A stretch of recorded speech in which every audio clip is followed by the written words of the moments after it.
ये बताओ कि आपकी पत्नी जो है वो किसके चक्कर में है? उसकी एक बॉयफ्रेंड है, वो वही है, उसकी बुआ का बेटा है, वो सगी बुआ का। सगी बुआ के बेटे के साथ? हाँ। राधे राधे गुरुदेव जी। मेरी एक बहुत बड़ी समस्या है गुरुदेव। क्या? पत्नी बमिचाणी हो चली गई है। हैं? पत्नी चालू करो यार। चालू जो पत्नी थी वह किसी और के चक्कर में छोड़ दी है मुझे, लेकिन फंसा कर चली गई है। कैसे फंसा दिया? वो किसी और के बच्चा को ले रखी है और मुझे समाज में ये कहती है कि तुम्हारा है, अकेले रहो तो बहुत गंदे गंदे तरीके से बताती है कि तुम मुझे छोड़ दो। तो और छोड़ भी देता हूँ, लेकिन वो फिर आती है, फिर परेशान करती है, फिर केस करूंगी, दुनिया भर का ये करती है। वो नौटंकी बहुत बहुत हद से ज्यादा हो गया है। कभी कोई तो मरने का विचार करता है, तो मर कर क्या करूंगा ये भी समझ में नहीं आ रहा है गुरुदेव। क्या करूं मैं? ये बताओ कि आपकी पत्नी जो है वो किसके चक्कर में है? उसकी एक बॉयफ्रेंड है, वो वही है, उसकी बुआ का बेटा है, वो सगी बुआ का। सगी बुआ के बेटे के साथ? हाँ। मैं क्या करूं गुरुदेव? मैं उसको मार दूं या खुद मार जाऊं, मुझे समझ नहीं आ रहा। मैं करूं नहीं, मारो मत, मारो मत, समझाओ उसे। वो ऐसी चरित्र कर चुकी कि वो समझाने लायक नहीं है। वो हर तरह से फंसा कर केस करना चाहती, और उसके साथ देने वाले खुद के माँ बाप हैं जो ऐसे बेशरम लोग हैं। तो आपकी शादी के कितने वर्ष हो गए? अभी 1.5 वर्ष ही हुआ है। बच्चे हुए? एक है वो, लेकिन मेरा नहीं है। वो खुद अपने मुख से बताई है, लेकिन समाज के सामने बैठक हुआ है उसमें नहीं बताती। मुझे हर तरह से फंसा रही है। तो आपको कैसे पता लगा कि वो बुआ के लड़के के साथ सेट वो है? खुद अपने मुख से बताई, जब अकेले रहता हूँ तब बताती है। अच्छा।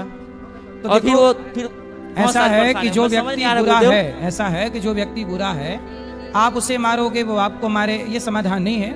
जो गलत है, जो आपको पसंद नहीं है, ऐसे व्यक्ति को छोड़ देना सही है। मैं छोड़ दिया, लेकिन हर तरह से वो फंसा रही, मतलब फंसा कर गलत तरीके से मुझे बदनाम करना बस चाह रही है। अच्छे से एडवोकेट को पकड़ो, पुलिस को शिकायत करो कि हमारे साथ ये छल हो रहा है। उसकी पुलिस को बताओ ना अपनी बात।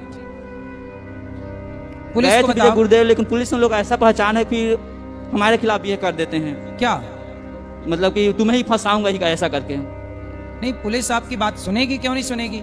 अच्छा से एडवोकेट पकड़ो, पहले उसे लाओ मेरे पास, मैं बात करूं, समझाऊं। वो नहीं आएगी गुरुदेव। पत्नी नहीं आएगी? नहीं आएगी। फिर वो कभी नहीं आएगी।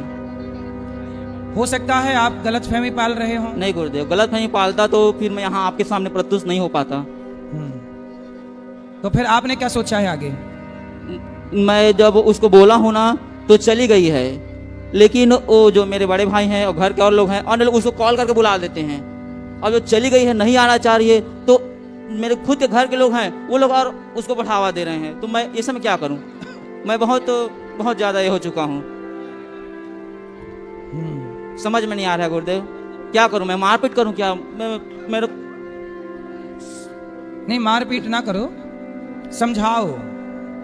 पुलिस कंप्लेंट कर सकते हैं और या समझाया जा। देखो, रोग हो जाए तो दवाई करके ठीक भी किया जा सकता है। साथ ही लोग हैं गुरुदेव, किसी उसका साथ देना, और उसके खुद के उसके जो माँ बाप हैं वही लोग हैं, हर तरह से उसको बढ़ावा दे रहे हैं। तो अभी आपके साथ नहीं रहती वो? नहीं। कब से? 4 महीने पहले। तो बातचीत होती है? मैं कभी कॉल उठाता नहीं। उसका फोन आता है? कभी कभार कर लेती, लेकिन अब नहीं आता। उस समय की थी बस। अब नहीं बात होती? नहीं होता, लेकिन घर के अन्य लोग हैं उसको कॉल करते हैं वो लोग। तो आगे आपने क्या निर्णय लिया? वो कभी ना रहे मेरे साथ, और हर तरह फंसा रही गुरुदेव, समझ नहीं आ रहा मैं क्या। तो फिर आप पुलिस कंप्लेंट करिए और सच को सामने लाइए, ठीक है? ऐसे घुट घुट के जीने से बेहतर है कि सच को सामने लाया जाए। चलो, थैंक यू। यहाँ भी ले आना माइक बेटा, उनको दे दो, दे दो। बोलो बोलो। राधे राधे गुरुजी। जी। मेरे पति शराब पीते हैं। कहाँ है? यही है। बात कराओ। मेरे को तो दो। हेलो, राधे राधे जी। मेरे घर में मेरे बच्चे तो पढ़े हैं, फिर वो काम धंधा ठीक से करते नहीं। उसका पापा भी घर में ध्यान ज्यादा